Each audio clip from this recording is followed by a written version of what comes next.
There are 3 things you are not told in your antenatal class as an expecting father. And number 2 might actually give you a little bit of a shock. It even took me 2 tries, 2 kids, to actually find that one out. And so this video is a quick heads up, especially if you're a first-time dad-to-be, or you're planning, or you're early in the stages of planning a pregnancy. Number 1, sleep quality tanks hard. So this is going to be pretty obvious that by hour 12 of being a new parent, especially as a father, your sleep is never going to be insane. Why isn't this at least being highlighted or reminded in your antenatal class? I've got a lot of friends who are parents, new mums, new dads, and when they ask for advice or anything they should be aware of, the first thing I always say is don't believe the myth of sleep when the baby sleeps. The reality is that number 1, be very prepared to understand that there's going to be a lot of chores to do. Cleaning out the dishes, taking out the trash, the nappy bins, and all of that stuff. And number 2, despite obviously mom doing a lot of the heavy lifting, dads are still going to be impacted by this significantly, because as much as you're going to try to make up sleeping when the baby sleeps, the quality isn't really going to be the same in the long run. A recent meta-analysis showed paternal sleep quality drops to about 6 hours, falling below the 7-hour threshold for healthy adults.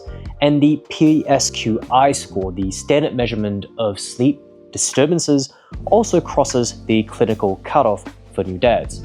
And look, the worst part about all of this is that there's nothing you can really do about it except for just waiting it out. Number 2, and this is the one that surprised me the most, your testosterone actually drops the moment you enter fatherhood. Now, there is a significant difference actually in test levels between men who are fathers versus unpartnered childless men. And there could be a few reasons for this, I suspect, but a plausible one. Evolutionary, lower testosterone isn't a bad thing. The higher test is usually associated with wanting to find a new mate. And lower testosterone actually puts you in a more nurturing mode. Despite a lot of the research, it actually does show that lower testosterone is associated with higher quality care when it comes to being a father. It's not doom and gloom. Unlike sleep and unlike point 3 in a minute, this one is something you can sort of offset to a degree. So things like eating well, train hard, build some muscle, stay healthy, really get good habits, all before the birth of your first child. Because let's be honest, routines can go out pretty quickly. At least that kind of sets you up for success. Now, from my own experience and feedback from other new dads, especially the ones who want to be useful around the house, chores. Cooking specifically is the task you should really be doing to at least help maintain any resemblance of healthy habits that you've built up to the birth of your first child. The trick here though is while being sleep deprived, cooking is extremely difficult, so my suggestion is to keep it super simple.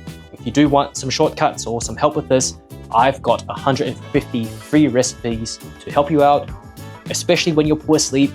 Cooking can be quite tricky, so give that a bit of a check out in the link in my bio. I think you will find it useful. We know that muscle mass, or more of it, generally is associated with higher T levels, so despite it dropping and being a father, you should really try to find creative and efficient ways to at least maintain that. And once you're out of the first few months of sleep deprivation, you're looking to build up a new routine, then of course you can ramp things up. I'm not saying it's easy. Again, this first sort of month to the 6th month is extremely hard. I became very out of shape myself, but the idea is where and when possible, get back on the train. Pun intended. Number 3, cortisol changes. Now, this is something that you can't really avoid, especially being already very, very sleep deprived. But research actually shows that skin-to-skin contact, a lot of cuddles, actually helps to reduce cortisol levels overall. Who would have guessed? Now, here's an interesting thing to note though. Mum's cortisol levels actually stay relatively low, or it takes a lot longer to get back up after a cuddle session. However, for fathers, the moment you give your baby to someone else, or after you're done with a cuddle session, your cortisol immediately spikes back up.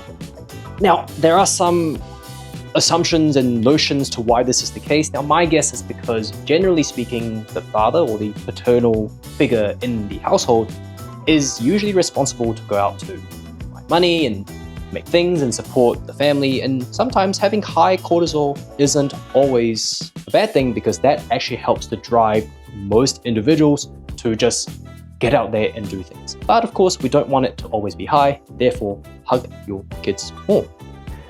So here is the to-do.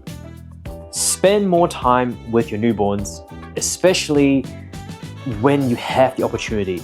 Take them away from mums, especially when mums are feeling super touched out. And this is something you should be doing, especially before they turn into toddlers and they learn to say no when you want your cuddles.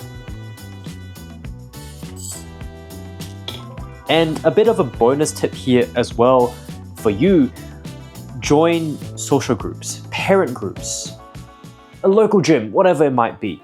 The research is very clear that mental health is extremely important, and being part of a community, not only you can just speak to other people with problems, but also get advice from parents who have done the thing, and they might honestly have some very good tips or two to help you maneuver through tough times being a new parent. I was an introvert, and honestly it took me super long to take this piece of advice on board, but when I did take it, man, it was life-changing. I turned out to be so much better in my head. I was able to be a much better father, a much better parent, and ultimately also a better husband. So yeah, being a new dad, it's extremely hard, and I can tell you nothing prepares you for it until you just do the thing and you're in the thick of it. But if you'd like to build up at least a little bit of reserve muscle mass and fitness and some healthy habits before the big day happens, or if you're a dad who's just climbing out of the trenches, you're 4 months in and now you're just getting back a little bit of sleep, wanting to build some new healthy habits, I'd like to help you out. A personalized approach from nutrition, from training protocols to ways to build some new healthy habits, just so that you can show up to be the father that you'd like to be. Now, this is a month-to-month bespoke coaching service. The link is below, and before I sign off, I do want to know. I actually personally want some advice from you. So I'm about 3 years into this parent fatherhood journey.